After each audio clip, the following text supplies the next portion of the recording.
Hi, I'm Olly Earls, and I'm a senior. So I joined color guard in sixth grade because I used to be in band at my old school, and they had this whole thing. They were like, "We need people to join our color guard." So I was like, "Okay, I'll do it. Like, why not?"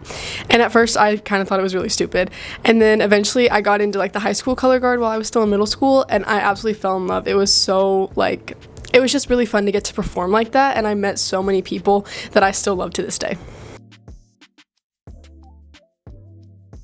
Yeah, so I think a lot of people, and me included, thought color guard it's kind of like a dumb little thing that like, oh, I don't want to say dumb, something that's just like a sideline thing or like a halftime show with a marching band, but it is so much more. And once you actually like get into the world of it, it's like insane.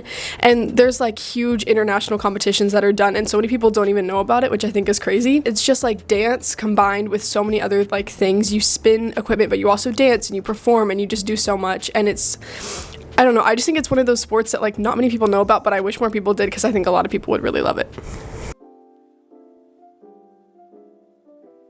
Okay, so I've done color guard in a couple different ways, which is I've done high school, and then I've also done DCI, and now I'm doing an independent winter guard. So for a high school practice, it would usually be like after school around 3 hours, we would like warm up, and then we usually would go with the band if it was during the marching band season, or if it was during winter guard, we would kind of just chunk through our show.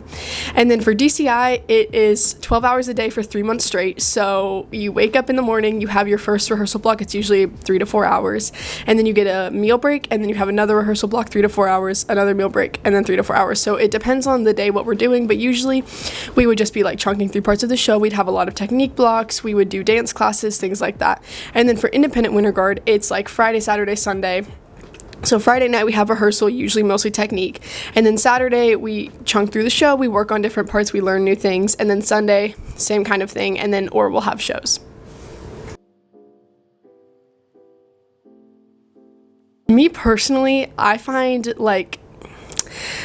think that weapon trick tosses are probably like the hardest thing for me. I really like a forward roll toss under a rifle, but it's really hard and scary. Or like a two turn, which is when like you throw it and then you like do two turns and catch it. It's just really disorienting, so it gets kind of scary. It's definitely hard because whenever I lived in Murray, Kentucky, where I'm from, I did color guard through my high school, so they kind of automatically tailored things to my school schedule. But since I'm here, I'm doing color guard out of Indianapolis, so it's a 2-hour drive. So basically every Friday night after I go to dance, I drive to go to Indy. But I am really grateful to have this opportunity because I get to be around so many new people. So at the end, like, it's okay, but it is definitely hard.